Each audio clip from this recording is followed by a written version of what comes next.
My name is Paul Baker. I'm one of the trauma and orthopaedic consultants working in the South Tees Hospital's NHS Foundation Trust in Middlesbrough.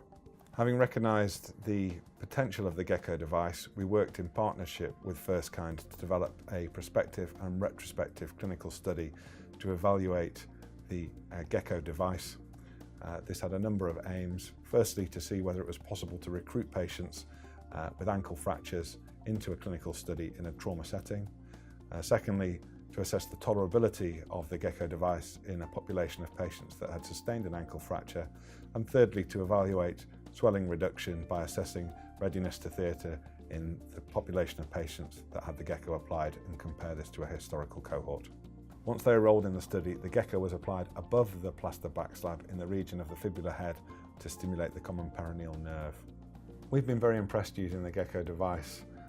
In addition to the clinical reduction in time to theatre that we observed during the clinical study, we found it easy to use. We found that patients like having it applied. It's silent so that they can wear it through the night, so it allows them to have 24-hour edema reduction prevention. We also have found that patients like the fact that they can leave the ward and go to other clinical areas, down to the restaurant and to the coffee shop with the device on, knowing that it's helping to reduce their edema. We've also had a number of reports from patients who've asked to continue wearing it in the post-operative period as they became attached to it while waiting for theatre, and found that it helped with their pain control, and they felt lost without it. In addition, patients become increasingly frustrated knowing that they're not ready for theatre, wondering when their edema is going to be down to a level that will permit their operation. Even if they aren't able to go for surgery on the first day that their edema is down, they appreciate knowing the fact that they're ready for theatre and can then be scheduled by their surgeon when a time slot becomes available. Our experience with the Gecko has been positive. The findings from this study and our experience of its usability and patient tolerability have led to us adopting it for all ankle and hindfoot fractures in our unit.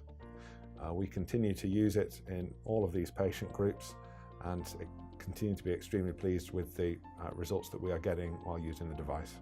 The results from this Gecko clinical study have been extremely encouraging.